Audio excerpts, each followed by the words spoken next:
This is Sybert signing into Corporate Warfare for a 2v2. The airport is in the middle, and the team in the north is going to be looking towards that as their first focal point of the game. As the Red Allies, this is Yuno. Yuno's also hanging out in the chat with us today. Linkbane also hanging out in the chat. And as the Purple Allies, this is ANF. A double Allies team in the north, which is why I say this airport is probably going to be of paramount early game importance. And for the team in the south, they're going to be looking to knock down that airport to stop the Allies from having their extra superpowered aircraft. As the Blue Empire, this is Zaid. And as the Green Soviets, our fourth player rounding out this game, this is GreenAlert. GreenAlert also in the chat, hanging out here for the stream. If you're not watching live, well, then this game was judged to be good enough. But here on Twitch, we are going to be judging these games. We'll throw up a poll after the game, and we can vote on whether or not these games are actually good enough to end up in the dirt or end up in the cloud. Either way, we'll make a decision about these, because I got 10 replays that I'm trying to get to. I don't think they're all going to be good, but we're going to try. We're going to give them all a try. Fast third refinery.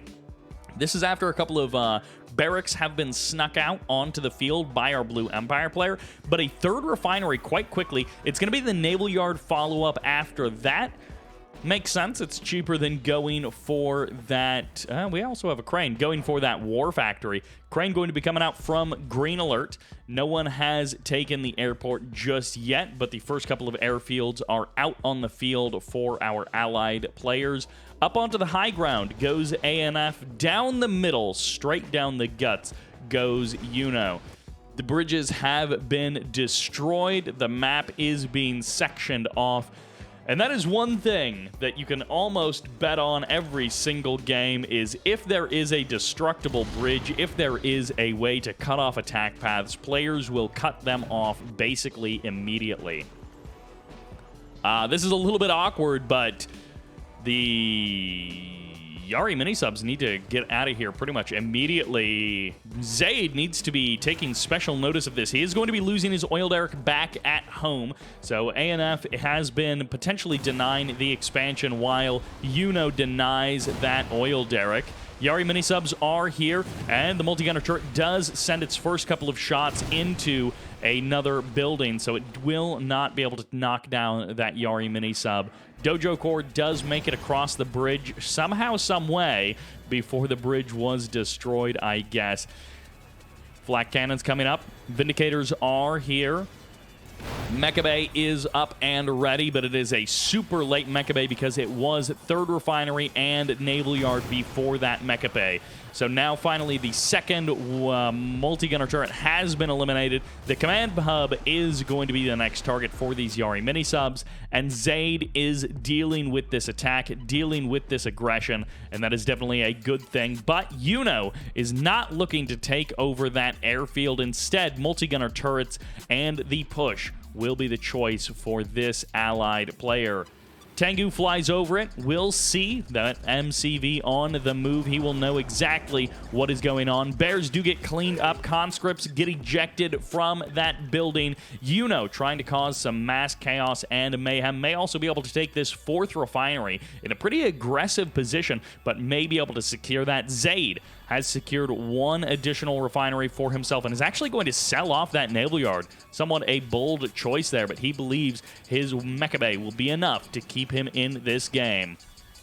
Double refinery expand to this little corner island for GreenAlert. So that is 5 refineries in total for GreenAlert. Big eco boom early on. We'll see if GreenAlert is able to do anything with that, but for the current moment, it's a really good setup.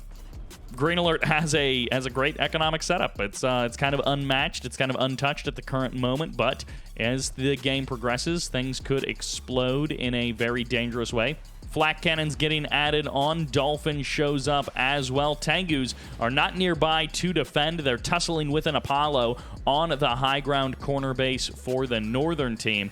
And this Dolphin will get the kill on that Harvester, but not on the refinery because it'll be sold off. And now these Flak cannons are just sitting here empty. And suddenly the team in the south went from being in an okay position to being in a pretty terrible spot.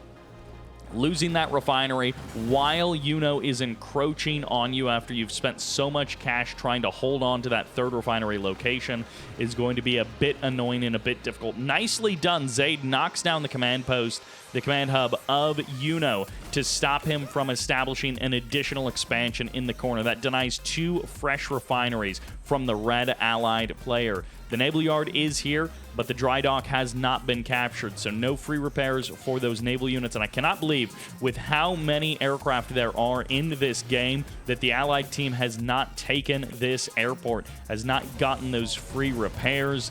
I mean, the airfield positions are pretty close to the front lines, so the repairs are close by regardless. But on corporate warfare, you have the opportunity to get those free aircraft repairs. Why would you not take them?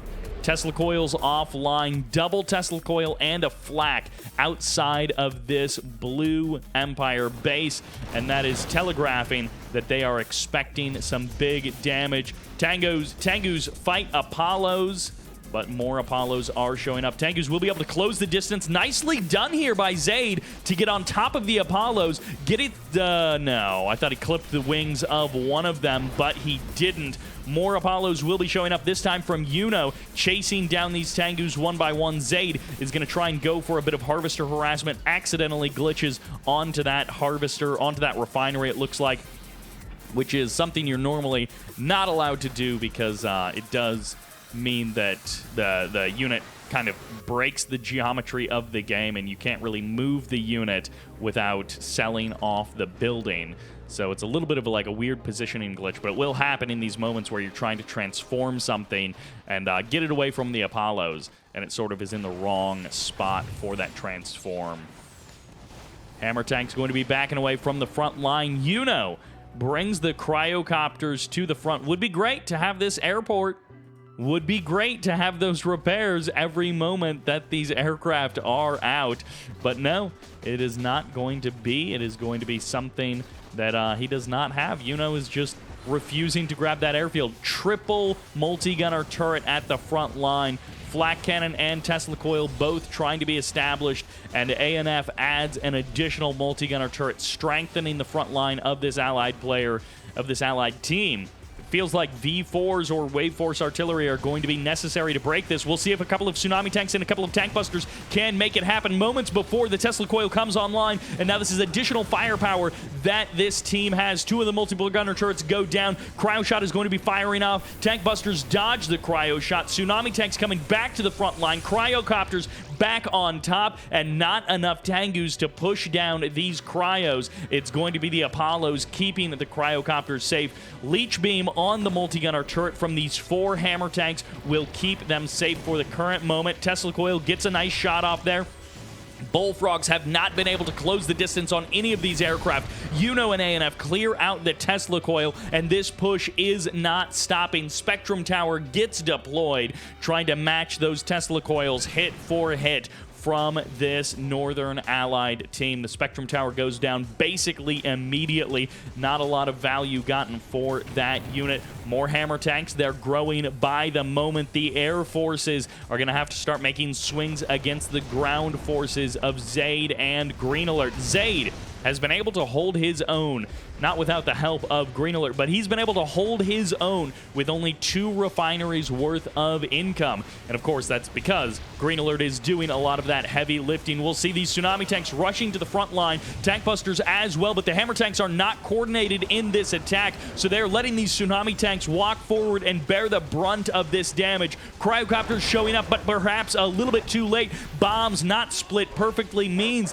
that the tsunamis survive a couple of extra shots, and satellite satellites rain down on the barracks to help break this front line. V4s are finally here. The Bullfrogs can get in range of the cryocopters, but it won't be enough. The cryocopters escape. The Apollo gets clipped, and that is going to be the death of the first Allied air unit, it feels like. And still, no airport has been captured. This ground is fully under control of the Northern Allied team, and yet they're just not grabbing that airport. Spectrum Tower nukes these tank busters one at a time, saves the multi-gunner turret. The water expansions just have not been taken by either team. It's too dangerous of a proposition, it seems, but the multi-MCV life is the way that ANF wants to go. That is why ANF has not really been participating in these fights. It was largely a Yuno game for most of this, and now ANF is getting in on the action with a triple MCV play. He is looking to style on the team in the south, and without adequate artillery, they're going to have a hard time actually breaking this down. This is now a lot of multi-gunner turrets. No harassment, no twin blades, no more Tengu harass swinging around the north side to kill off harvesters and limit this expansion. The team in the south has been playing defensively, and they have not changed their tune for much of this game. These harvesters up here are somewhat protected, but not all of them. Yuno is exposed. Yuno actually has a harvester offline, so Yuno's income is not actually very good, all things considered. Power plants could be getting targeted down. Twin blades, a missing piece of this composition. Chopper VXs as well, a missing piece of this composition. And this Kirov airship may actually be better served attacking these power plants to the north, which have less defenses around them, rather than going right through the front door where all of the guns are waiting.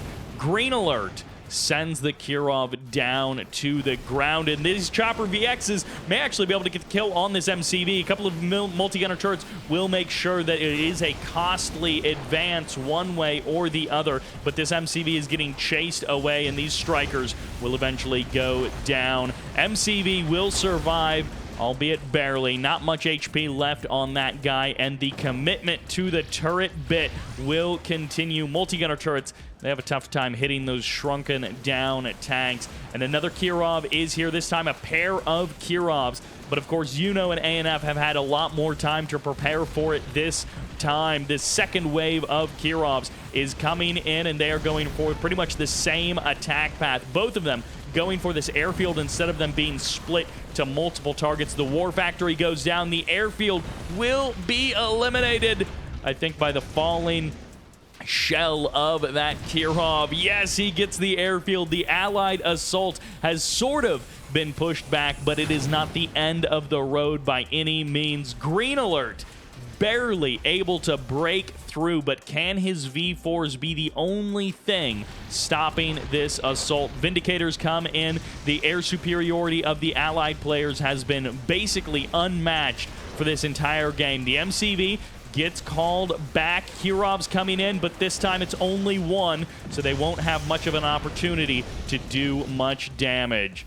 Multi-gunner turrets targeting down. Oh, the second Kirov now being sent in moments later. If only they had come in together, they might have been able to split and take down a bunch of power plants, but now they come in one and then the other, and they basically have no HP by the time they get to those buildings. Well, he got one bomb away, it seems, and that was pretty much it. Yuno has been forced back.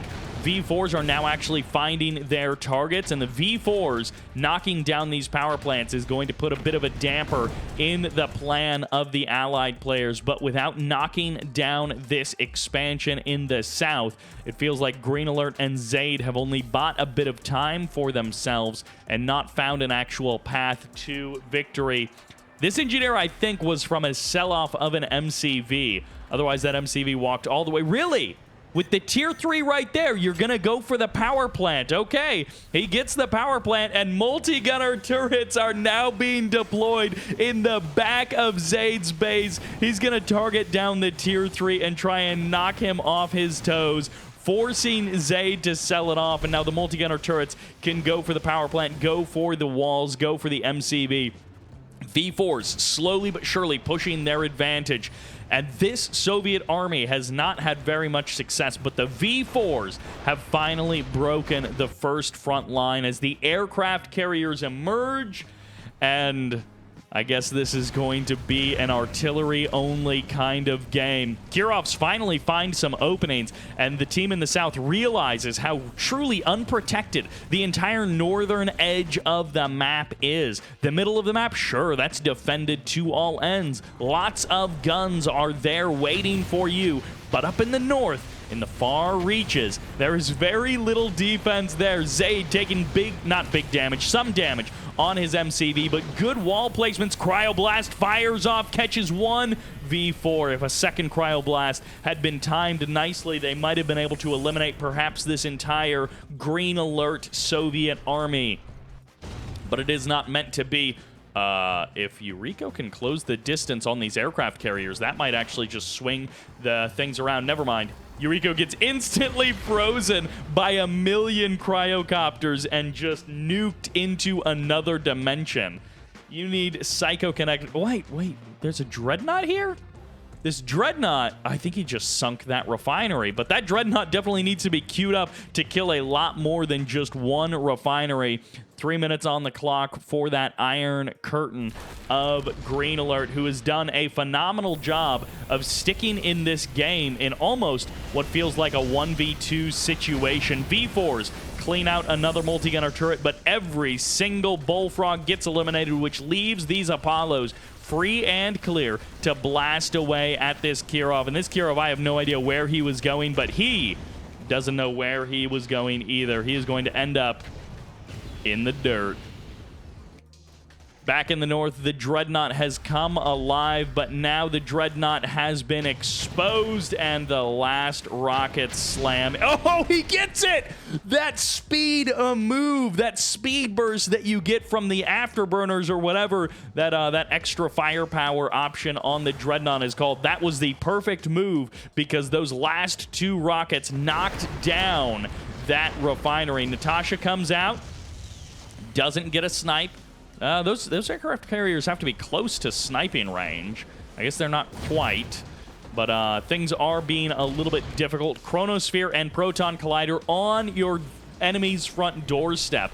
Again, the attempt is styling. ANF says, I can build my super weapons right on your door, and there's nothing you can do about it. And in this game, Zaid may not be able to do anything about it. GreenAlert carrying this game, this 1v2, for a long time, but not forever.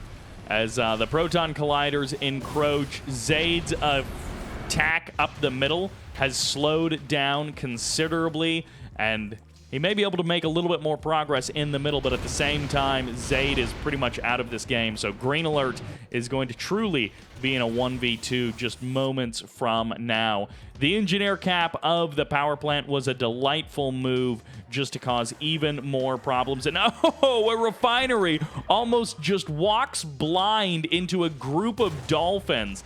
Not something you see very often, as a refinery getting knocked down almost accidentally by dolphins.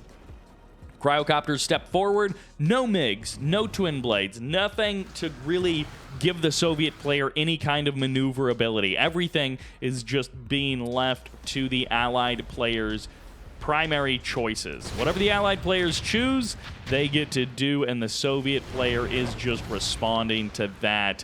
It's going to be the war of artillery, and it will continue, although with this Iron Curtain coming up, you can Iron Curtain the Dreadnoughts and then switch them into their Sacrifice Launchers mode. Uh-oh. This is 20 seconds too soon. One Dreadnought will get caught by this Cryogeddon. I think barely right on the edge of range. He freezes, and, well, might actually have to sacrifice an Apollo. Oh no! The Dolphins go for the jump, but the Dreadnought unfreezes himself, and that will give these Stingrays an opportunity to respond. Power plant goes down. Massive number of turrets. If Yuno and ANF had done anything remotely to a normal, remotely close to a normal game, they probably could have taken it at this point. Emperor's Rage fires off. Zaid trying to slow down these hammer tanks even more. I mean, he wants his buddy to do more damage, but I'm not sure how Emperor's Rage interacts with Iron Curtain.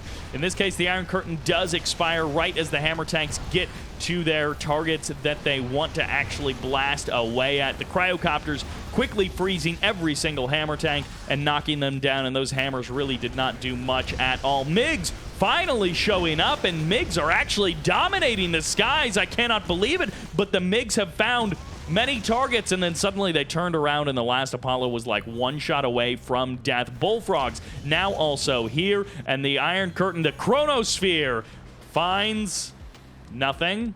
The Chronosphere got canceled. The Chronosphere is ready to go.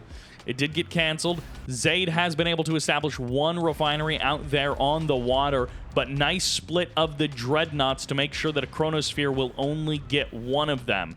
And of course, that's the choice that you have to make as the Chronosphere player. Which one are you going to go for? Yuno and ANF swinging in once again. Zaid has been completely pushed away from his space, and instead, he is going to be just spread out throughout the map. All right, Chronosphere could be utilized maybe right on the edge here to catch both of them. It's always a bit of a gamble with moving targets. Oh, are they close enough? They might be close enough. You could get a Bullfrog as well in there. Apollo showing up, and this MCV has just set up camp. Zaid has taken up residence in GreenAlert's base, but so has ANF, who is building just an absurd number of turrets everywhere on the map. This expansion has some serious weaknesses and could be exploited, but nothing has happened to it. The Iron Curtain goes down, the Super Reactor goes down, the Crusher Crane will be next. GreenAlert is on the run, heading to the north, and that MCV maybe was Chronosphered into this base to get it there into this position with all of these turrets backed up in the other build queues. Line of Dolphins showing up for ANF. GreenAlert, if he had been able to get this composition out earlier, he may have actually been able to do more in this game, but GreenAlert did a tremendous amount in this game regardless. So I really shouldn't be saying GreenAlert could have done more, because Zaid was the weaker link of these two in this game. Zaid did a pretty good job in the early game, you know, especially since his expansion got knocked down pretty early. He did a pretty good job of trying to stick it out, of trying to be useful and be an active part of the team, but in the end, it just did not work out, and now ANF has just kept the good times rolling and just keeping the turret push moving. I mean, if every game was like this, every turret push game was like this, I would be more of a fan of turret pushes. But the turret push games, at least in 1v1s, are definitely less interesting than this. ANF has gone for the goofball mode here as he builds infinite turrets, infinite refineries.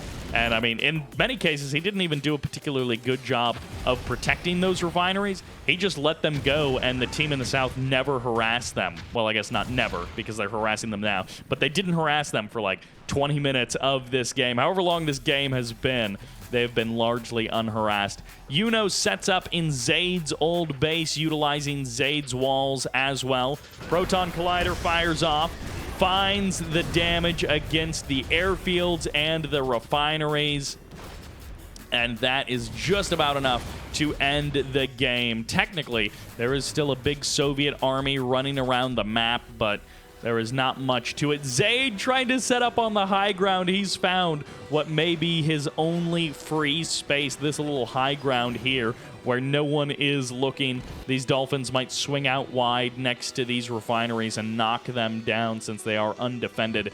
EMP comes in from the aircraft carriers. Twin Blades finally Twin Blades find these unprotected aircraft carriers who have been roaming the map for 10 minutes now, just going around, knocking down targets one after another. The MCV could be getting dogpiled here by these Twin Blades. The attack does get broken.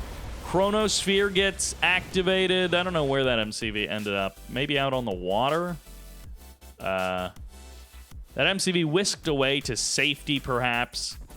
Or no, he just teleported onto the high ground and redeployed it immediately. That was actually a funny place to send an MCV. Hydrofoils, they are late to the party. The aircraft carriers have already gone down, but the hydrofoils absolutely blasting it through twin blades, one after another, and that's going to be the end of that MCV. Finally, it does go down, but the twin blades are sort of too late to the party. There's already 5 multi-gunner turrets here on the front line. They can knock down this airfield. They can probably knock down that airfield as well. GreenAlert has been defeated. Zaid shouldn't be far behind here. He has got his own psionic decimator, which, in case you guys didn't know, yes, there are 6 Eureka clones inside of that psionic decimator hiding in those little pods, which is something that I only recently, someone told me, I don't know, a couple of months ago, and then I pointed it out in a video, and yes, many other people did not know that. I don't know who the first person to notice that was, but that's kind of, I guess it's horrifying in reality, but it's kind of a cool detail that that is the canonical reason for, like, how the super weapon works. What is left in this game? Okay, there's like 1 refinery way up in the north. Zaid taking over Yuno's original base, but it is not enough. It does not matter, and that will do it for game number 1.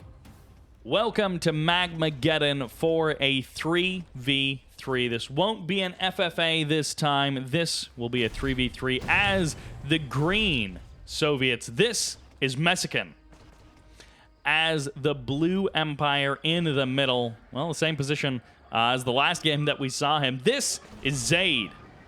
And in the south, plain red, plain Empire, this is Yuno. Meanwhile, in the top right-hand corner, plain yellow, plain allies. Let's see if he can do better in this game. This is Prince. As the orange, plain Empire, this is Alvente. And rounding out the 6-player game, as the purple allies, this is DachiMK.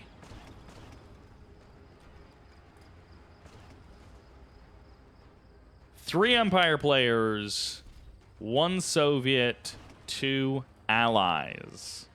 So in this game, there's actually more Empire than anything else, although there are 2 allied players on 1 team, so that kind of puts a lot of the allied strength on one side with the potential of a double Cryogeddon. And I guess you could do like a double final squadron, maybe that. But, you know, both of the allied players happen to be on one side, and the only Soviet player is on the opposite side. So we'll see what Messican can do as far as holding up the Soviet faction on his back by himself. Massive roars coming off, and, well, not a great start for Messican. He will get a couple of kills here or there, but overall, Prince takes the majority of that engagement. Imperial Warriors versus Peacekeepers here in the middle of the map. Burst drone flying over Zaid's base, taking a look at everything, making sure that there's nothing too crazy going on. Yuno going for a bunch of Tangus as the follow-up. No really crazy economic plays just yet. It looks like Alvente did go for a relatively quick 3rd expansion, but overall, it's nothing too crazy. Not any ultra greed like we've seen in some other games. It's a much heavier infantry focus for this first couple of minutes, but not to much effect so far. Double multi-gunner turret drop. I mean, it's not the end of the world. Most allied players kind of have it in their budget to get a safety multi-gunner turret. Whether or not they deploy it or they just cancel it and put that money somewhere else is another matter, but most allied players are okay with drafting a multi-gunner turret early on.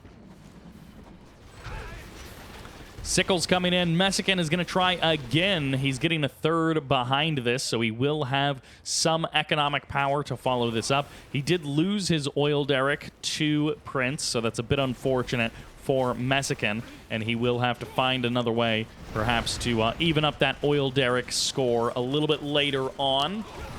Vindicators coming in to clear out these Tengus.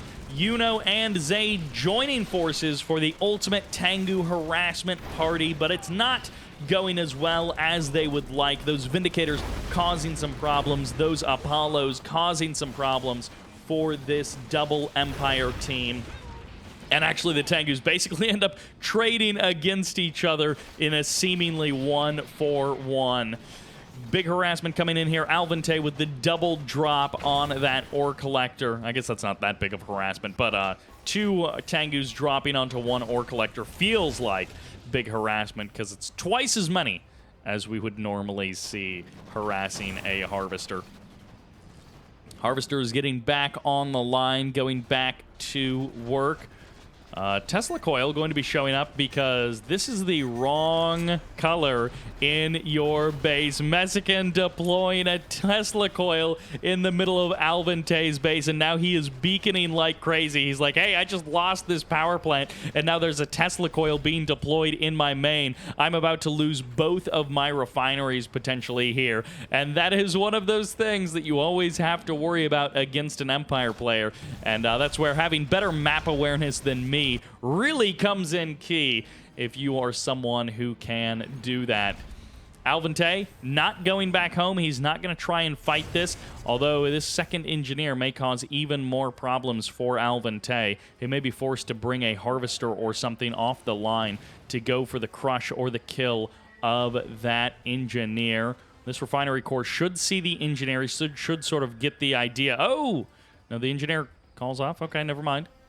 He's instead going to try and go for that refinery. Walls getting rebuilt. Flak cannon has been deployed. Messican and Yuno disrupting their opponent's plans, trying to completely stop anything that Alvante had planned. And yeah, that's a strange place for that engineer to go. I feel like he should have just gone for this power plant. It would have been the quicker option based on where he was earlier. Multi-gunner turret gets eliminated. Javelin soldiers trying to respond, and once again, this attack just completely throwing a wrench into the works.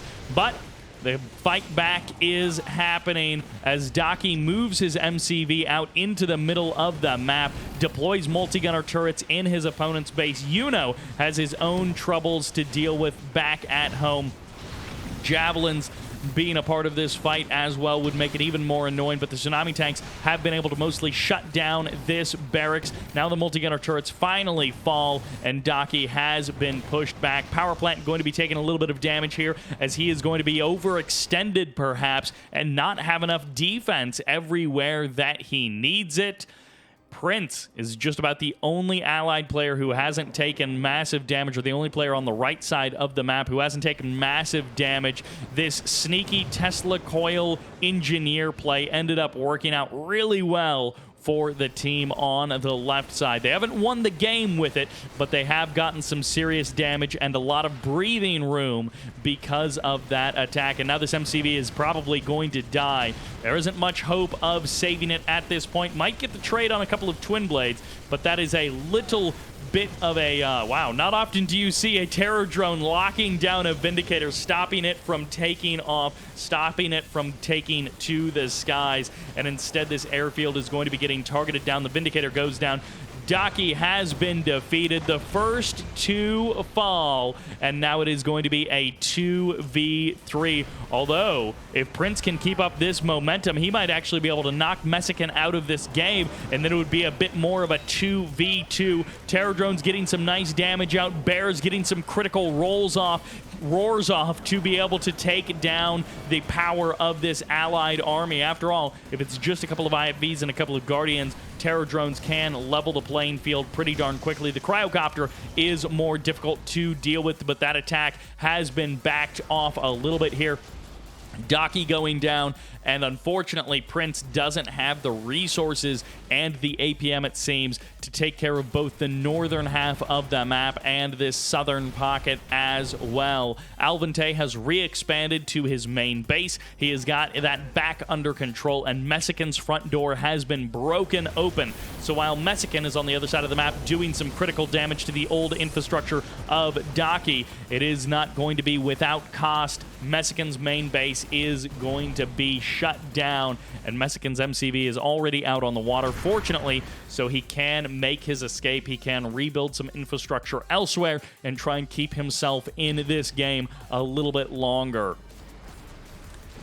The base in the south, it seems like, will fall. Tengu's going to be trading out against these air units and then moving on to go for the harassment. I feel like, yeah, just go for the main base of Prince and find your damage there. Messican still holding on in his main base. Bear will be able to clean up all of these javelins. That Bear going heroic. Both of them going golden in that moment. And they will get the kill on those jabs. They will make Messican's base safe again. And Yuno breaking down these walls to unite his units with his opponent's buildings. Dachi leaving the game may have been the first omen. I thought for a moment that that was a spy bribing all of those Tengus in mass, but no, it was not. A couple of low health Tengus, but they will be raining down upon your opponent's units. Nice use of those low health Tengus to get that extra bit of splash damage, and Zaid will now escape. Zaid, who's been surviving on 3 refineries, probably could safely take this refinery now that the game has progressed a little bit further. And Yuno is going to be going for the long-distance expansion, driving all the way over here. It can be a dangerous journey, but at this point, it should be a pretty safe one because that part of the map is just not occupied by anyone.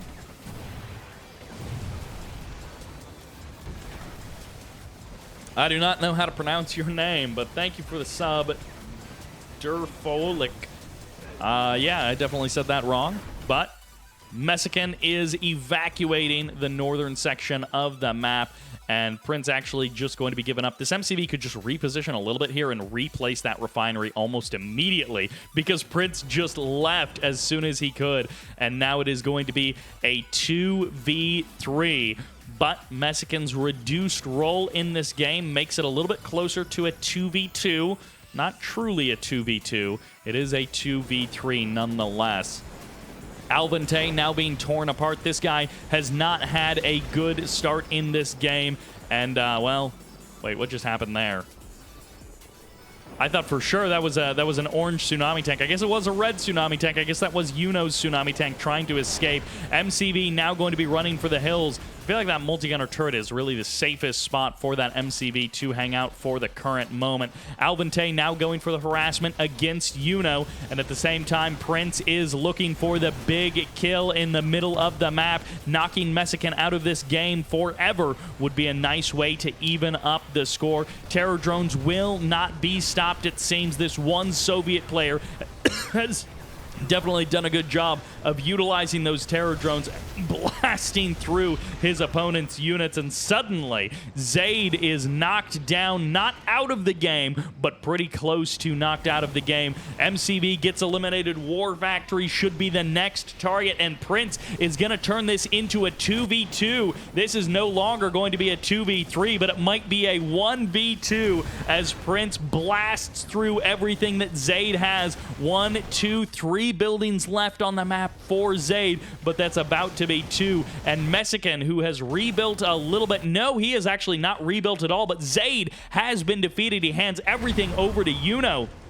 And Yuno now going to be getting a free refinery and a whole bunch of Tengus, which are going to fly over these units. Oh, no, I just realized there actually was a huge opportunity for aircraft to play a big role in that. If there had been a couple of strikers that could have poked and prodded at this army. There's a Javelin and a couple of IFVs, but that would have slowed this army down. And Prince, if he could take 2 of these expansions, maybe even 3, he would have a chance at macroing through this and playing this out by himself. Messican is slow on the uptick to get back in this game. He is nearly out of it, so it's a 1-on-1. Yuno versus Prince. Who will be the second player to get back into this game? Will it be Alvin or will it be Messican? Both of them have been beaten within an inch of their life, but they are still here, and they both have the opportunity to make a comeback happen. Refinery is now on the way. Crusher Crane is out on the water, and Prince has a massive allied ground army, but maybe the maneuverability of the Empire player will be opening up some opportunities for some kind of counterattack, some kind of way to defeat this allied army, because in a head-to-head, this is way too many Mirage tanks. I say that, but Honorable Discharge is a very powerful thing. And a bunch of Tengus transforming on top of your opponent's high-tech but low-health army like Mirage tanks, it might actually end the Mirage tanks to kill all of those Tengus. No super weapons present in this game. That is a lot of Tengus. I feel like if Messican can make the comeback happen, he's back up to 3 refineries. That's a respectable amount of economy. My worry a little bit is that Prince is going to lose this army, possibly just to Honorable Discharge, and Prince is not going to be able to macro back up an army fast enough, and then Messican will get back in this game in the interim, and that will be what is kind of the comeback there for the team on the left side. Prince has done an amazing job of holding up the team on the right side, but can he keep it going? Cryocopters will be getting targeted down, and now the Mirage tanks are going to be traded out with the Honorable Discharge. The splits do try and happen. A bribe does come through or something, but no, it's just the cashback for Messican. He's making big bank betting against this fight. He is calling the short, and he is hoping for a payday as these Mirage tanks blast through everything. The Honorable Discharge was not enough, and the Mirage tanks will not be stopped. Tesla Coil is here. It will eat up a couple of these Mirages, and the Tsunami tanks closing the distance will cut through the rest of them. These Mirages might be able to do it, but no, it's just barely not enough as the Athena Cannon comes forward. Those IFVs, they are in the waiting zone. But the Athena Cannon will give the strength to knock down that Tesla Coil, and has it bought enough time for Messican? It may have. Messican hiding in the corner, unbeknownst to perhaps anyone. Oh, he's going to find a Mirage tank. No? Maybe? Yes, he gets a Mirage tank! The reinforcing Mirage tank getting cut down without his knowledge. Just getting eliminated there as the Athena Cannon can't target down a Terror Drone fast enough. Another Mirage tank! The palm trees getting harassed there. And that Terror Drone actually does need to go for the infect on the Athena Cannon. You need to get inside of that Athena Cannon right now. Cryocopters will stop that from happening, and suddenly Prince sort of has this realization that the Soviet player is not as dead as he thought. Couple of hammer tanks, couple of terror drones, couple of Tesla troopers as well, going to be pressing on forward. Prince is hoping that he can close this game out, that he can knock Yuno into the Stone Age. Yuno has been nearly defeated. The walls, his greatest ally in this moment. Cryocopters here, but there should be enough Chopper VXs to keep the Cryocopters at bay. The reinforcements being disrupted have made this attack weaker than it otherwise would be, but there goes the Wave Force Artillery hope. There goes the production hope of the Empire player. The War Factory getting knocked down. Alvente going for the kill out on the water. Prince and Alvente hanging on to hope, hanging on to their lead and their strong position to knock down this game. The Proton Collider is here. Magnetic Singularity pulling in some of these Mirage tanks, and it's going to be low power mode. That Spectrum Tower cannot be supported by the infrastructure of the allied player. Tesla troopers on the front line blasting away at these Mirage tanks. This Soviet army so close to falling apart, so close to victory, but they just won't cut through. The last of the hammer tanks goes down, and these last Tesla troopers will fall to the allied firepower. Bullfrogs showing up, perhaps too little, too late. Prince in the last moments, his defense holds, his production was enough. Messican barely not having enough to swing this game back into the favor of the team on the left side. And with Yuno's base falling, Messican suddenly has more economy than Yuno. Yuno has been defeated. The GG gets called. Messican leaves the game as well. Prince and Alvin Tay see it through. The power of an untouched allied player left to build and macro to his own heart's content, and that will do it for that game. The Proton Collider, the cherry on top right at the end there, but that will do it for that match, and let's jump into the next one. Welcome to Twisted Terrace for a 1v1. Not something we see very often, but I'm excited to see... Wait a second. Uh-oh. Something goofy might be happening in the north, playing the random Soviets. This is Gen 0. Not Gen Evo, but Gen 0. Meanwhile, in the south, also playing random, also drawing Soviets. This is Blind Honor. The odds aren't actually that crazy of a random mirror matchup, but it is kind of funny that both of these guys ended up as Soviets and opened Crane first. We do want to take a quick check. Okay, no, they did not start with like 20 or 40K or something. This is a 10K game, and they both opened Crane first. Twisted Terrace, if you are not familiar with this map, well, no one will blame you for that. There is a garage here. There is a garage there. This is definitely a little bit of a weirdo map. Oil derrick is backwards. Hospital is there as well. And if you look at the minimap for a moment, you'll notice that there are these decently sized ramps that go in and out of your base, but they basically dump right onto your opponent's doorstep. You do have a back door exit as well to a kind of pocket natural behind the scenes, but this is a very weird map division-wise. It's very close by air. I mean, look at this. You are within one screen of your opponent by air, but of course by ground, because of the central position of the MCV, it means that you have quite a walk and a bit of a 50-50 as far as which way you want to point your units. Do you want to go to the top, or do you want to go to the bottom side? Double expansion in the corners, and then also, I guess, a couple of buildings. I've never really taken notice of this little bit of land in the corner, but there is a bit of map there that you can exploit. Interestingly, Gen 0 has either not realized or intentionally skipped the barracks because he does not have this oil derrick, but instead a fast 3 refineries. And now the Scouting Bear is going to come through. An extremely late Scouting Bear, all things considered. This is an extremely late scout coming out here from Blind Honor, and he will kind of not realize the greed that is on display here, because this feels like a double expand, like a quick 5 refineries. And I assume a war factory will be next. I guess he could go naval. He's actually going 4 refineries before war factory. It's into an airfield. Goofball Games is going to be the name of the game, and this War Bear is trying to stop the next refinery from being deployed. 3rd refinery is up, and actually, no, it's a double expand. Blind Honor, who goes War Factory before 3rd refinery, but is going to be following it up with a quick 5 refineries as well.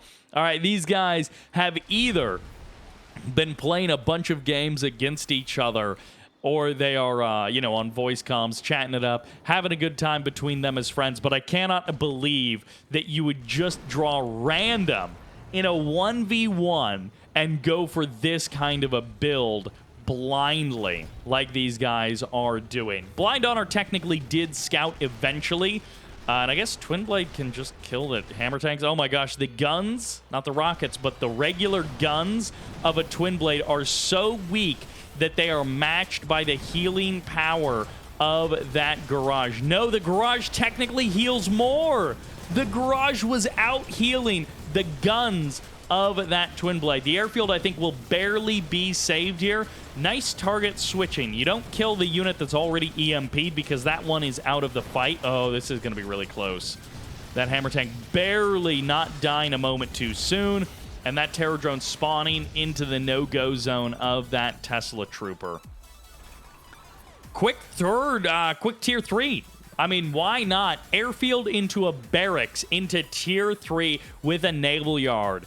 And, well, I guess both players are kind of doing the same thing. There's already a super reactor here for Blind Honor, but he's going for a second super reactor as well. And I don't even know what is going to be happening in this game. It's such a bizarre start. It's such a bizarre map, but it's such a goofball game from these two. 4 Twin Blades now heading to the south. The Flak Cannons are moments away from finishing up. They will finish barely in time. Look at that. Not a moment too soon. I mean, a couple of moments later also would have been fine, but that was like perfect to push away those Twin Blades without the Twin Blades ever firing a shot. You don't need to spend any cash repairing because the Flak Cannons finish just in time. Engineer, I imagine now is going to be airlifted to the oil derrick. I feel like Twin Blades killing off this... Actually, they might be able to harass a couple of spots here, but no, Flak Cannons are pretty plentiful in this moment. Double Engineer drop. Sickle is going to come in. These Engineers, if they both were sent to this super reactor, they might have been able to get there in time, but it won't be in time. A couple of moments too late. That was a nice move there, a nice attempt. Oil Derrick still has not been taken by Gen 0, but I feel like the Twin Blades could very easily knock down this garage, and then that would eliminate that advantage that Blind Honor has in this game. Akula Sub moving to the north. There's a second one waiting as well, and it's going to be 2 Akula Subs from Gen 0 also. Twin Blades will target down that oil derrick. All right, good catch there for Gen 0. Going to make sure that he knocks that down. And Blind Honor suddenly realizing, like, oh, I'm a little bit behind in the Twin Blade spamming game. And also, there is one spot that isn't covered by the existing Flak Cannons in the current moment. Engineer is going to be moving in. The sickle jump has already been used. No, it was back on cooldown, and what a play, what a catch.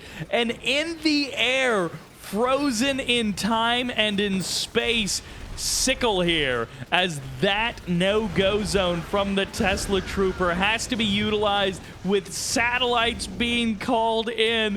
The General has a brilliant strategy, and now he can just sell off this super reactor. Don't let it fall back into the hands of Blind Honor. Sell it off to spite him. I think he's trying to use it to get a couple of Tesla coils up, at least one Tesla coil. And oh my gosh, if he drops toxins, okay, no, it's going to be satellites. I was like, it would be so funny if you drop toxins on that barracks. I guess there was this barracks over here, and it is a double Tesla coil. Blind Honor has no Tesla coils in his own main base. He loses the MiG immediately, and now he's going to be losing his Crusher Crane also. Walls getting deployed, and the Twin Blade does manage to emerge, but only barely. And now it's back into power mode for Blind Honor. He loses a harvester. He's going to be losing the airfield as well. Engineer on the way. Flak Troopers getting targeted down. And this double Tesla coil push is such an amazing strat coming in here. No, don't let him take it back. Sell it off. Okay, good. He sells it off. He gets the kill on the Engineer. The Combat Engineer? Oh, barely. The Combat Engineer doesn't get the kill on the conscript. That would be pretty funny if a Combat Engineer got a kill on a conscript. The main base refinery is about to fall as well, but no, it's going to be low power mode for Gen 0. He doesn't have enough juice in the bank. He's got rolling blackouts affecting him too. Blind Honor maintains build radius here, but there are 2 barracks that he needs to clean up just to make sure. I mean, with a Twin Blade on Overwatch, there isn't much that infantry can do in this moment. 2 Tesla Troopers, that's kind of cash down the drain, but it's not a big loss for someone who's on like 5 refineries and just killed. Oh, he didn't actually kill the refinery. Blind Honor saved that refinery just barely. Last Tesla Trooper gets produced, and well, I think that's going to be it. Might get one last shot. No, the last shot against the Flak Cannon doesn't happen. Akula Subs fighting Akula Subs in the south. Goofbert going on in this game. It's a Goofbert game here from these guys. And actually, Blind Honor is going to get almost a free kill on that Dreadnought. That was a mistake from Gen 0. That was a big mistake there. And Flak Troopers and a Tanya in this building, immediately targeting down the Flak Cannon. That's such a funny move there.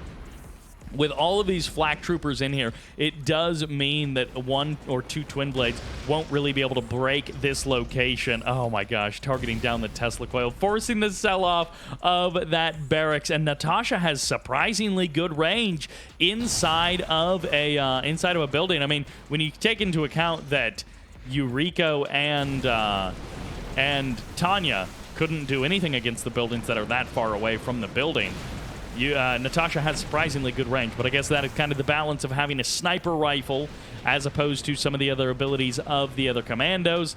I feel like Yuriko is overall the most powerful, and Tanya, if she can chain into buildings, can be very situationally powerful, but Natasha kind of gets the low end of that. Oh, that MCV barely escaping. The Akula subs barely escaping these satellites as well. Gen 0 will be defeated out on the water, and Natasha is going to slowly but surely make her way further forward. It would be funny if an engineer was brought along with this as well to get the to make a battle bunker and just slowly leapfrog forward. Flak troopers are here, and it's going to get the cash back on that airfield. Unfortunately, Natasha does not survive the fight. It was a nice attempt. It was a cool move by Gen 0. Everything in this game is just a little bit weird and a little bit different. This is definitely not your typical 1v1, and this is not typically a 1v... Well, this is typically a 1v1 map, but this is not a typically seen 1v1 map. The refinery did go down. The Dreadnoughts made short work of that. And right on the edge of range there is no defense, but there is a Kirov. Who needs defense when you've got offense? Gen 0 bringing the Dreadnoughts, bringing the Kirovs, bringing Natasha out onto the fight. And these Dreadnoughts have very little defense. This is 4 Dreadnoughts that could be very easily targeted and killed. But these Akula subs also just walked past by this Dreadnought. This seems kind of weird. You might need to break up these Akulas into 2 or 3 attack groups to knock down these Dreadnoughts a bit more quickly and make sure that they can't help each other out as much. First Dreadnought goes down, and now all of these Akulas will turn their guns on these other Dreadnoughts. And this is definitely not a moment where you want to select all and spam F, because they would just ultra torpedo in every direction. But you do want to get off a couple of ultra torpedoes here, as a couple of these Akulas will fall, but the Dreadnoughts are more expensive, and the ratio is going to very much favor those Akula subs. Massive amounts of anti-air, but it's not enough to stop the Kirov from killing at least one of those refineries. Second Kirov is already in the sky. Extra Harvester has not been produced just yet. And Blind Honor, he's gotten the kill on all of the Dreadnoughts in the south, but he hasn't gotten the kill on this next Kirov just yet. He moves into position, and once again, he won't be able to save the refinery, but this Kirov will do little more than kill that refinery. He'll knock down some walls. He may even get this flak cannon, but not many. Oh, he didn't drop that last bomb. Unfortunate that he did not drop that last bomb. Might get the Terror Drone. No, doesn't get the Terror Drone, doesn't get the power plant either. Unfortunate for Gen 0 that he doesn't get those final couple of shots there. And now this flak cannon is still doing more damage. Still doing more and more damage. Blind Honor is basically in the bottom right-hand corner of the map. He doesn't have much going for him, but he at least is holding off the attacks in the middle. Satellite's going to be getting dropped down, and this is probably a Tier 2 or Tier 3 satellite coming down for Gen 0. He's going to be able to do some pretty heavy damage to the barracks and the war factory as that satellite comes crashing down.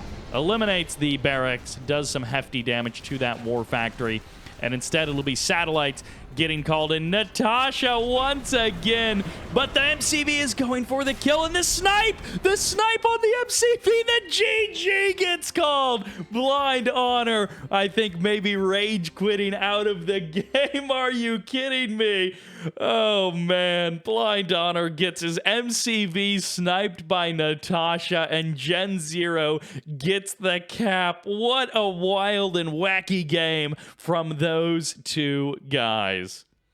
Welcome to Infinity Isle, of course, for the next game. And on the left side, playing as the Soviets, this is Kangshu. on the right side, playing the red allies. Oh boy. Going airfield first. This is Yuno. I feel like Yuno I mostly see in a team game environment, not in a 1v1 on Infinity Isle. The Vindicator is going to be a little bit too slow to grab that engineer before he jumps in that oil derrick.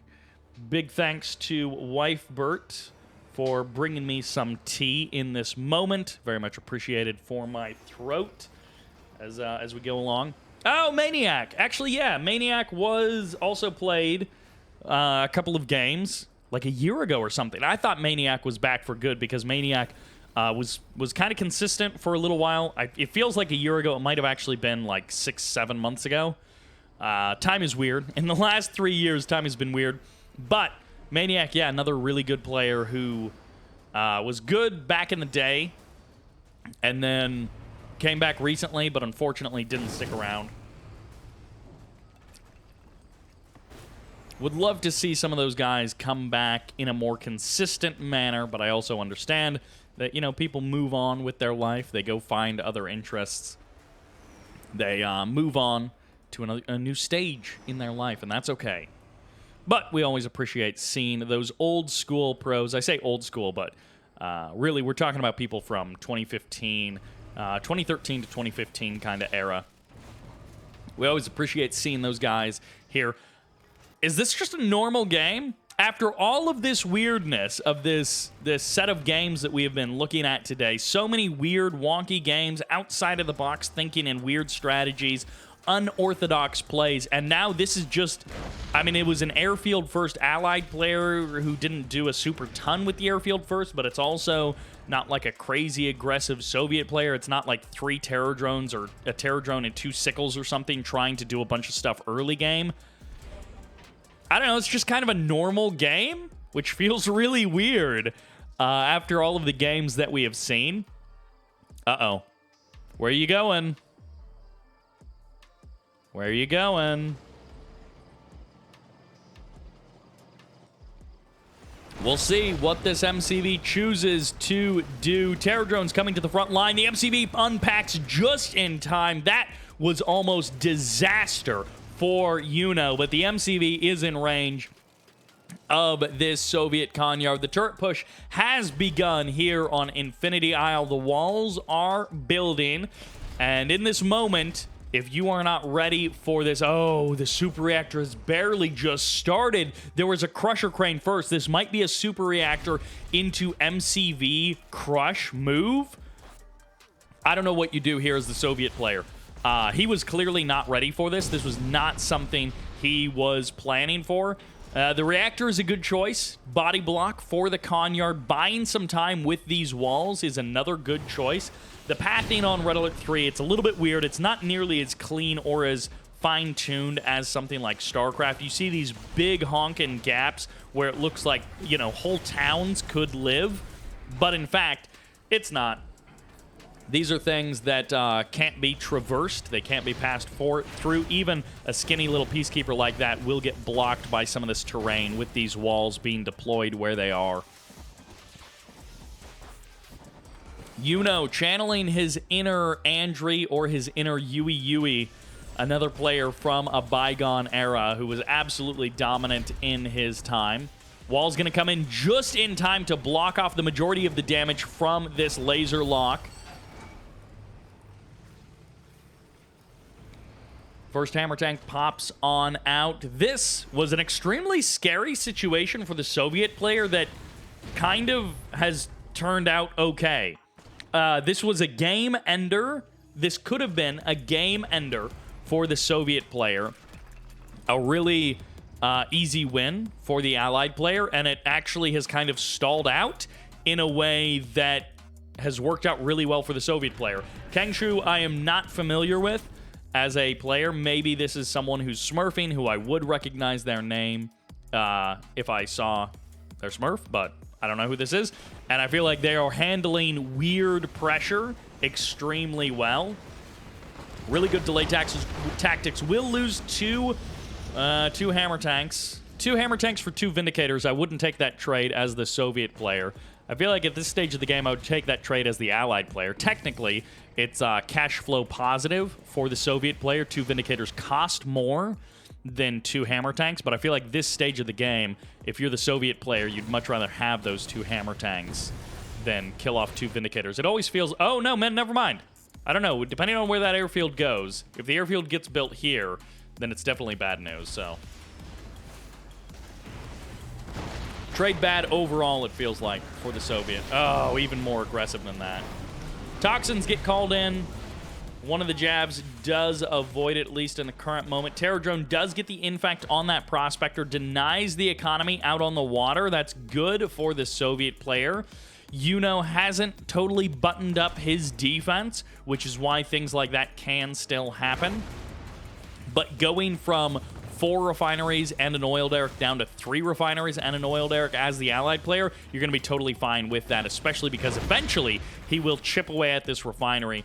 Good for cangshu, who's been able to establish that water expansion. I shouldn't say establish just yet, is in the process of establishing that water expansion before his high ground refinery goes down. Hammer tanks are back up. Multi-gunner turrets have not been leached down just yet. Get the kill on the jab. Don't go for the run. Cryoshot fires off. Harvester gets eliminated. Multi-gunner turrets will go down. Trading health bars for health bars here. Not a bad trade for the Soviet player. Jabs popping on out. No spies just yet. And cangshu has handled this pretty darn well. If he pushes this airfield back, that might actually be enough of a momentum shift to put it back in favor for the Soviet player. Yeah, he's just gonna knock this down. This is one of those moments where, like, I would be palm sweaty, mom spaghetti all over my sweatshirt, and I would be sweaty hands McGee misclicking all over the place. But cangshu, I feel like, has handled this really well. This is like a phenomenal handling of this allied aggression from cangshu. Oh, MCV triple crush! MCV! It's a destruction derby. Gets 2 hammers, can get a 3rd, can get a 4th. Are you kidding me? This boy has just performed so phenomenally for 3-4 minutes and then lets it all go. Gives it all away this Christmas season. He says, have some free hammer tanks. Your MCV doesn't need to do anything but drive around. The destruction derby has come to town. Oh, that was almost just giving the game away there with those hammers getting crushed like that. Airfield manages to get back out on the water. That expansion point on the water is saving Yuno in this moment. All right, so I guess cangshu just expands back up to the high ground, and I'm not actually sure where the MCV ended up. It might have been an MCV crush, and I just didn't see it. But I don't know. Either rebuild the MCV or get a Sputnik up to that high ground. Sputnik the high ground. And get yourself that expansion back, but probably keep up the pressure. Or either that or transition into Twin Blades and MiGs. No, them Twin Blades were already here. Yeah, so the airfield is here. We already saw a Twin Blade or 2 roaming around the map. But got to capitalize on this momentum. Vindicator's going to be coming in. Big pass. No MiGs to finish off these Vindicators, which means they will escape. 1 Vindicator goes down in that exchange. But no MiGs to chase down those Vindicators and get the guaranteed kills.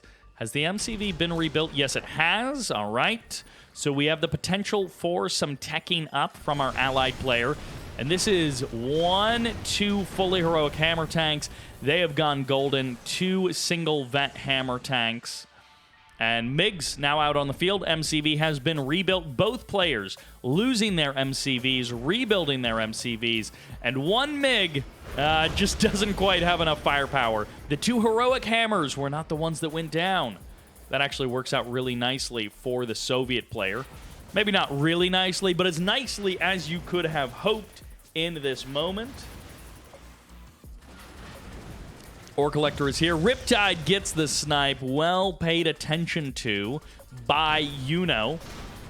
That's a moment where if you don't quite pay attention, that Riptide just dies basically for free. Vindicators need to be warded away. Those MiGs are in a decent position. Hydrofoil out over the water. And this game has now turned so weird in so many different ways. Oh my gosh, are you kidding me? Who is this goofball? Yuno, you're in the chat. Who's this goofball? Who is cangshu? Who's doing a stylin' move like picking up a harvester that has 1 HP left to save it with a twin blade? Who's stylin' like that? Vindicators come in, they clean up the hammer tags, and now these Vindicators are going to have to pay a little bit of a price, but no matter how many go down, it won't be enough for the Soviet player. Losing all of those hammers feels so much like a complete reset. Actually, it is. He has literally no ground army. You're calling a bullfrog ground army? You're kidding me. Get a couple of health bar chunks back. Oh, this is Toolman. Oh, okay, Win 9. Never mind. Oh, I just uploaded Toolman versus Battle. Okay. Yuno, cangshu is Toolman. Yuno, thank you in the live stream chat here. That explains it. Okay, this is Toolman. This game is probably a little bit old, but that explains who this Soviet player is who's pulling off some of these styling moves, who's handling weird turret-pushing aggression so well. I mean, that was an economic-focused opening from our Soviet player, and he handled that turret push very well, all things considered. Hydrofoil is here to weapons jam? Nope. Can he not weapons jam in that gap? I thought he could weapons jam over the building there. But no, the Hydrofoil dies. That was actually a bit of a mistake there from Yuno. Loses everything and steals the oil derrick as well. You kill mine, I will take yours. Yuno, I thought Yuno was just playing against some nobody at first when I saw this game. Like cangshu, I don't know who that is. Just somebody that I haven't heard of. But now that I know that it's Toolman, it kind of resets this. And coming into the game, I was like, okay, it's Yuno against somebody that I've never heard of. I would give Yuno the advantage in this moment. But now that I know that it's Toolman, it's like, oh, actually, Yuno is not dead yet, which I feel like is good for Yuno. That's like an impressive showing against someone like Toolman.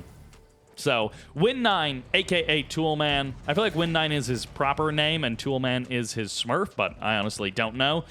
This is a Chinese player, so this may very well have been played on the Chinese server. Airfield is here, Tier 2. Cryocopters should be on the way. I'm not exactly sure what Yuno's bank account looks like. It's been disrupted quite heavily. Yuno has certainly been holding his own. Jabs are going to get the kill on at least one of these hammers. The freeze comes through. Javelins won't get the kill on the hammers. It'll be the bullfrog instead that goes down right on the edge of range. Yuno almost drives into his own freeze ray, and there the bullfrog goes down. Hammers low on health because they are slow from the freeze. Vindicators come through, and there's the cleanup once again. Trying to get the low ground expansion. It's going to be a tough call here for Win 9. Tier 3 is on the way, but scraping the bottom of the barrel almost out of cash is Win 9. First Akula sub shows up. Riptides and Hydrofoil. Airfield has been sold off out on the water. Harvester is offline for Yuno. Always annoying when that happens, but the airfield has been reset to the middle of the map, and that bombing run was not worth it. Engineer will recap that oil derrick. Nice for Yuno. There we go. And Cryocopters haven't made an appearance just yet. Or is it going to be a War Factory? No, the War Factory is down here. Ooh, that would be tough. Going for the rebuild of that War Factory. Huh? Win 9 tries to go for the Ultra Torpedoes, but Yuno dodges it, or Win 9 just completely misses. I assume Yuno dodged that. I assume that was good micro on Yuno's part, not a total miss on Win 9's part. Satellites also a little bit of a miss. What was that? You want to explain that? You want to explain that, Yuno? What was that bomb drop? just control clicks on the ground. Can you explain what that bomb drop was? Mass Riptide going to be coming over here, locks down this refinery, shuts down the naval yard as well. Toolman is not going to find any advantage on the water anymore. Gets a little bit of cash back there. Will sell off that flak cannon as well. Never enough hammer tanks. Do we have... We do have tier 3. We don't have any V4s. I'm starting to get worried for Toolman. His hammer tank numbers have never been big enough, and he didn't rebuild MiGs after losing them, which means the Vindicators can come through in 2 bombing runs and basically reset the hammer tank count once again. And this is where Toolman loses all of his momentum.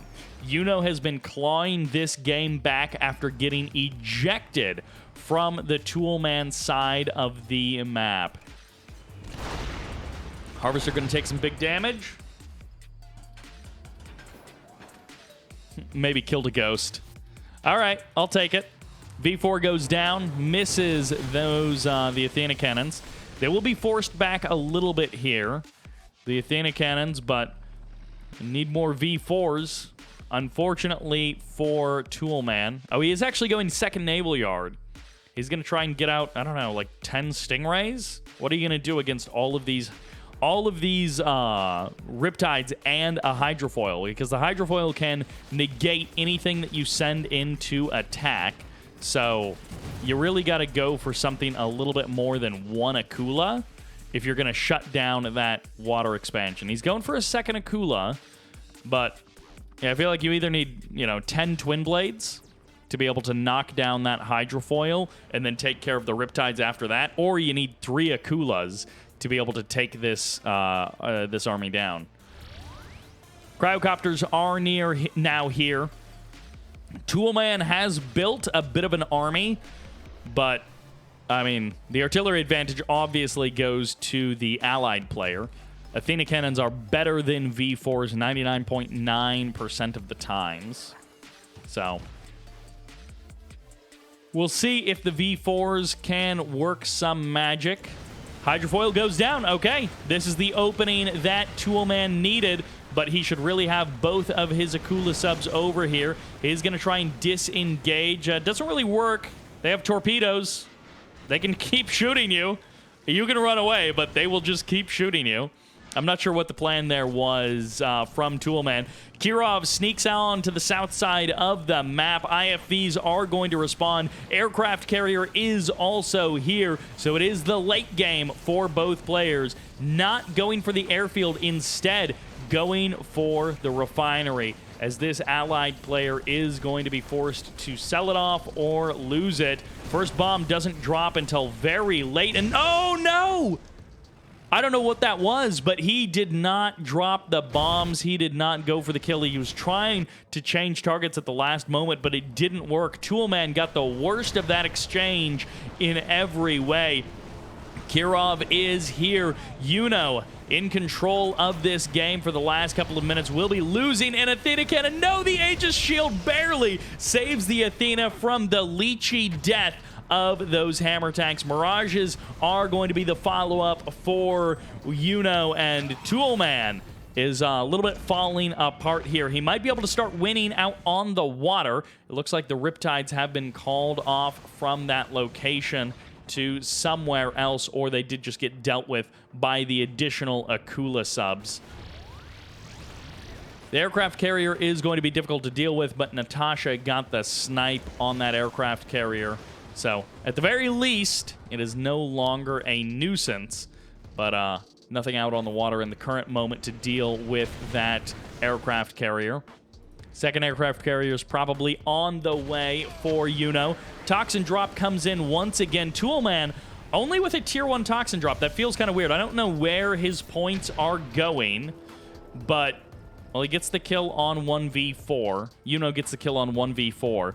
It feels like Toolman should have a little bit more in the bank than just a tier 1 Badger Bomber. Second aircraft carrier is here. Akula subs can finally get in close with those aircraft carriers now that they've made it all the way around the map. Might as well sell off that naval yard. Where the MiGs were never rebuilt. He's going for this one Kirov thing, which isn't working very well, and it gives him no ability to maneuver out over the water. Toolman just doesn't have the tools to deal with these units. Vindicator goes down, so I guess that's a bit of a wash. Fully heroic Akulas are pretty darn cool no matter whose side you are on. Aircraft carrier has not been recovered. He's not going to stop it. Engineer gets the aircraft carrier. It would be amazing if it just EMP'd the entire army of the allied player.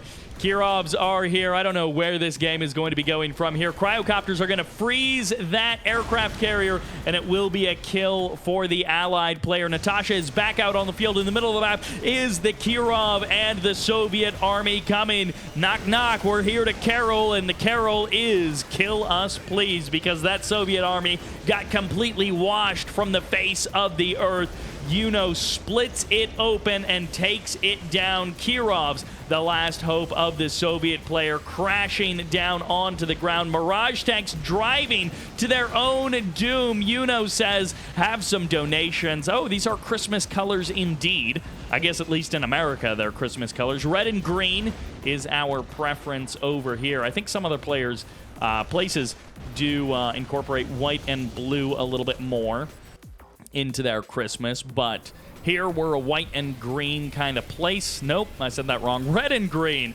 kind of place. And, well, that Magmageddon fires off, but that will do it for the Soviet defense, it seems. Falling to pieces is Toolman. He almost turned things around out on the water. He at least stopped the bleeding there, but these Mirage tanks are extremely difficult to deal with. Bears comes in. Good angle there for Toolman. And Yuno kind of flubbed the defense there of those Javelin soldiers. But honestly, the Mirage tanks do so much work. Yuno crushing through everything that the Soviet player has with those very good Mirage tanks. And Yuno playing the second half of this game out extremely well. Opens with the turret push, almost falls apart in the middle of the game, and then brings it back with some solid allied play late game. GG gets called, and Toolman has been defeated. A bit of a longer game from these two, but very well played to Yuno. Toolman styling a little bit there, but that will do it for this game, and that will do it for this video. Thank you all very much for watching. I hope you enjoyed it, and this is Sybert signing out.